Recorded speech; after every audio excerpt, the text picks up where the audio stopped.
నమస్కారం అయ్యా. నమస్తే శంకరయ్య, ఏంటి ఇలా వచ్చావు? ఏమీ లేదండి అయ్యా, అమ్మాయి గారికి పుట్టింటి నుంచి సారి పంపించారు. ఓహో అలాగా. అమ్మా గౌరీ,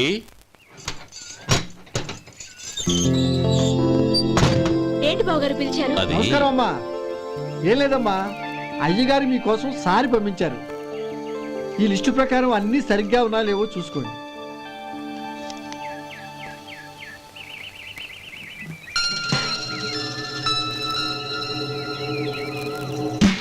ఇవన్నీ తిరిగి తీసుకెళ్లి మీ అయ్యగారికి ఇవ్వండి. అదేంటమ్మా? దయచేసి ఇంకేం మాట్లాడొద్దు, చెప్పింది చేయండి.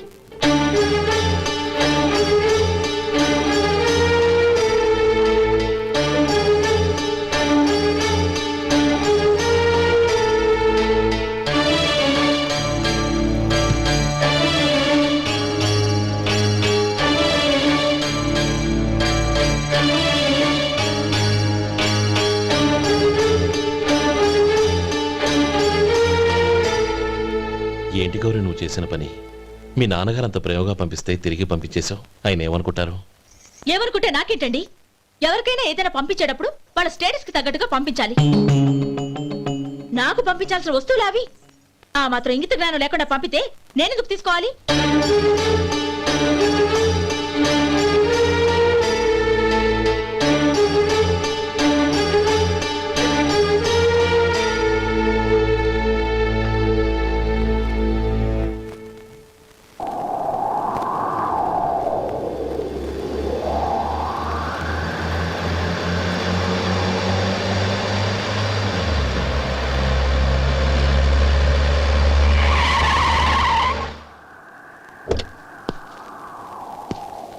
గౌరీ, గౌరీ,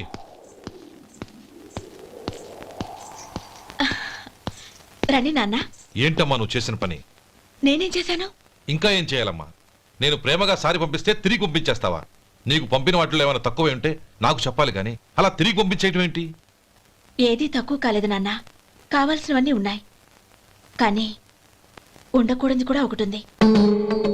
ఏంటమ్మా అది? ప్రతి వస్తువు మీద నా పేరు. అందులో తప్పేముంది? నాన్న, ఎప్పుడైతే నేను ఇంట్లో కోడలిగా అడుగు పెట్టానో అప్పుడే వీళ్లలో ఓ మనిషిని అయిపోయాను. మీరు పంపిన వస్తువులు ఇక్కడుంటే అవి చూసినప్పుడల్లా వాటి మీద నా పేరు కనపడి ఇది నీది అని గుర్తు చేసి నన్ను పరాయిదాన్ని చేస్తాయి. అది కాదమ్మా. ఇంకేమీ చెప్పకండి నాన్న. పాలలాంటి ఈ ఇంట్లో నన్ను పంచదారలా కలిసిపోనివ్వండి. 10 కాలాల పాటు నన్ను తీయగా బతకనివ్వండి. I'm very happy with what I have here. దయచేసి ఇంకేమీ పంపడానికి ప్రయత్నించకండి ప్లీజ్. కూతురుగా మీ కోరిక తీర్చలేకపోయినందుకు నన్ను క్షమించండి నాన్న. ఈ ఇంటి కోడలిగా నా బాధ్యత నెరవేర్చేలా దీవించండి.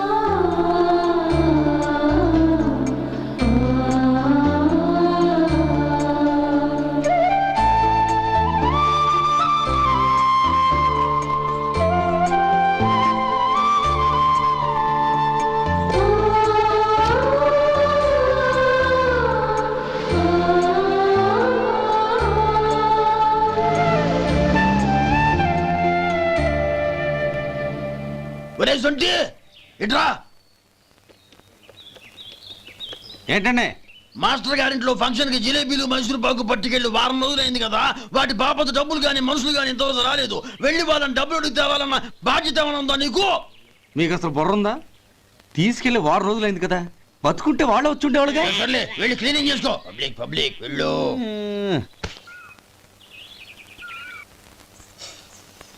మా అమ్మగారు నన్ను ఆశీర్వదించండి. అయ్యో ఏమిటమ్మా ఇది?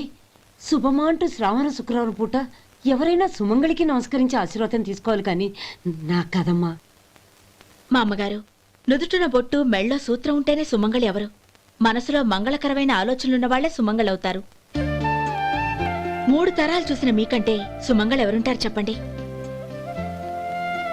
మీరొక్కసారి నన్ను దీవిస్తే 100 ఏళ్లు నేను పసుపు కుంకాలతో చల్లగా ఉంటాను. నన్ను ఆశీర్వదించండి.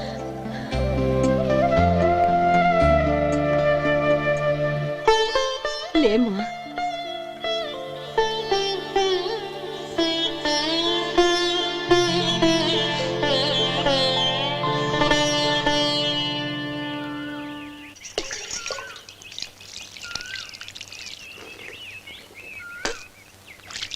ఉమ్, తుడుచుకోండి. గౌరీ వంటలు అదరగొట్టేశావు. థ్యాంక్స్ అండి. రే ఇలాంటి భోజనం తిని చాలా కాలం అయిందిరా. రసం బ్రహ్మాండం అనయ్య నువ్వు వేసుకున్నావా? వేసుకోవడం ఏంటి, 2 చెంబులు గడగడ తాగిసా బ్రేవ్. వదినా అన్ని వంటలు అద్దరిపోయాయి. అమ్మా ఆ, కూరల్లో మసాలా పొడి వేసావా లేక మసాలా నూరి వేసావా? నూరే వేశాను బావగారు. అది అందుకే అంత రుచిగా ఉంది. నేను చెప్పేగా. కానివ్వండి. ఆ. ఇప్పుడు పోయి వదినా.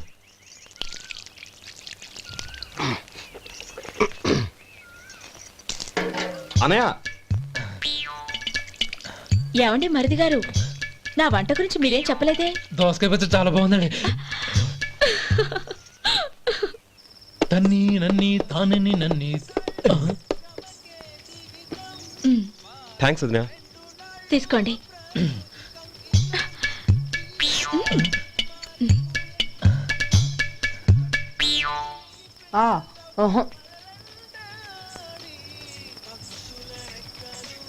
బావగారు తీసుకోండి. అమ్మా నన్ను క్షమించమ్మా. అవే మాటలు బావగారు. పై కనకపోయినా నీ గురించి మనసులో అనుకున్నానమ్మా. అది తప్పేగా.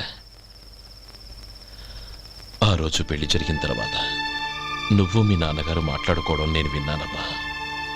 నువ్వెక్కడ నా తమ్ముడిని నా నుంచి దూరం చేసేస్తావోనని భయపడ్డాను. కానీ నిన్న నువ్వు మీ నాన్నగారికి ఇచ్చిన సమాధానం విన్నాక నా మనసు కుదుటపడింది. నేనెక్కడ కష్టపడిపోతానోనని మా నాన్నగారి భయం. డబ్బుంటే కష్టాలేవి దగ్గరికి రావని నమ్ముతారాయన. అసలు అవసరానికి మించిన డబ్బే అన్ని అనర్థాలకు కారణమని మా నాన్నగారు ఇంకా తెలుసుకోలేదు.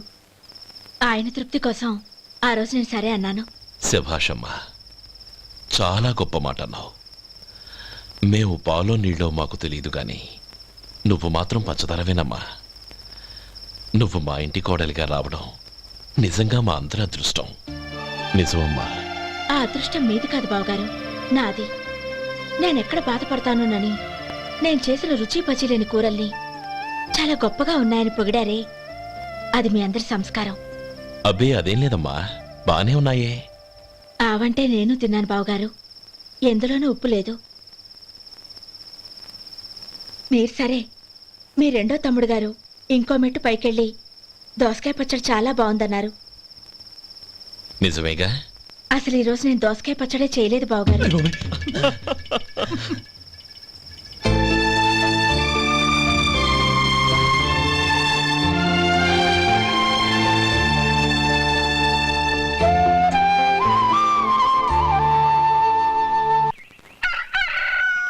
దమ్ము కొట్టి 3 గంటలైంది. 4కి పీకేస్తుంది. సరే సుబ్బారావు, సాయంత్రం ఇంటి దగ్గర కలుద్దాం. వస్తాను. అలాగే. సుబ్బారావు గారు ఇలా రండి. అవును, నా పేరు మీకెలా తెలుసు? మీ పేరు ఒకటే కాదు, మీ గురించి చాలా తెలుసు. చాలా తెలుసా? ఏంటవి? కంగారు పడకండి. అవును, మీరు బీడీఎంఆ స్టైల్గా కలుస్తారంటగా? మీకెవరు చెప్పారు? అదే, మీ గురించి అన్ని నాకు తెలుసు అని చెప్పానుగా. ఏది బీడీ ఒకసారి కాల్చండి. ఏం లేదు బాబు, బీడీ కట్ట ఇలా తీసి దాన్ని ఇలా నలిపి అందులో నుంచి ఒక బీడీ తీసి ఇలా స్టైల్గా. అదేంటి? ఒక చిన్న చేంజ్. ఓ పని చేద్దాం, బీడీ నేను కలుస్తాను, నా స్టైల్ అలా ఉందో మీరు చెప్పండి. అగ్గిపెట్టి ఉందా? లేదు. లేదా? లేదు. అగ్గిపెట్టి కూడా లేకుండా ఎందుకయ్యా బయలుదేరా? పైగా పెద్ద స్టైల్ ఒకటి. ఆ? వెళ్ళాలా, వెళ్ళి పని చూసుకో. పొద్దున బలింటోడు దొరికడరా బాబు.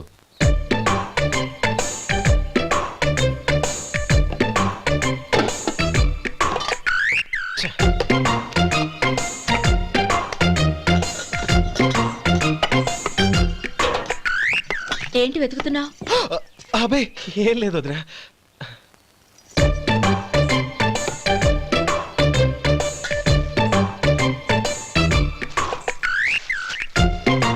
నువ్వు వెతికే దీనికోసమేగా.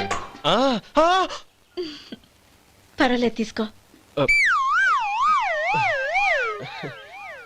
తీసుకో. థ్యాంక్ యూ వదినా.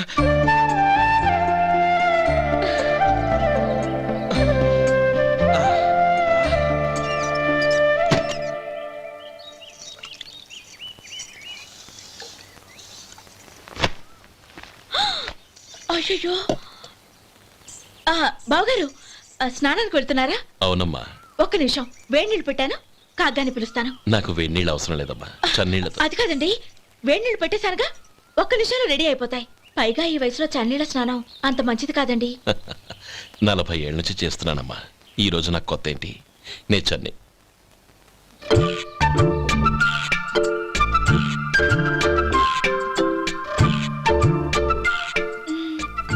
శేఖరవా, దానికి మీరు కాపల. గొప్ప వదిన, గొప్ప మరిది. బాగుంది. ఏం కలుస్తున్నాడు? వేడి. బీడి. ఎలాగూ కాలుస్తున్నాడని తేలిపోయిందిగా. అడ్డమైనవి కాల్చి ఆరోగ్యం పాడు చేసుకోదని చెప్పు. అవేవో దూది పెట్టిన సిగరెట్లు ఉంటాయంటగా. ఫిల్టర్. అవే వాటిని కాల్చమని చెప్పు. ఇదిగో, నేను చెప్పినట్టు చెప్పుకో.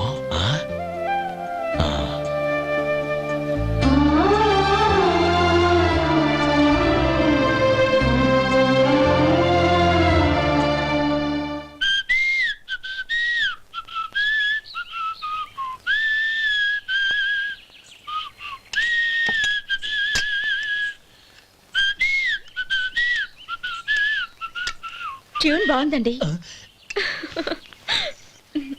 కాఫీ తీసుకోండి. అక్కడ పెట్టండి. నేను ఇస్త్రీ చేస్తాను, మీరు జరగండి. పర్లేదు. అది కాదండి, మీరు వెళ్ళి త్వరగా స్నానం చేసి రెడీ అవ్వండి, ఈలోగా నేను చేసి పెడతాను. పర్లేదండి. నా బట్టలు కూడా ఇస్త్రీ చేసుకోవాలి, మీరు వెళ్ళండి. అలాగేనండి. అయ్యో, కాఫీ తీసుకెళ్ళండి. కాలుతుంది, జాగ్రత్త.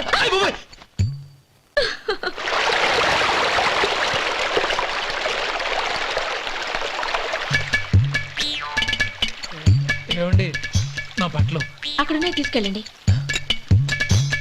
అయ్యో, అదేంటండి, ఆ బట్టలు వేసుకున్న బయటకు వెళ్తారు? అయ్యో, చాలా అసహ్యంగా ఉంటుందే.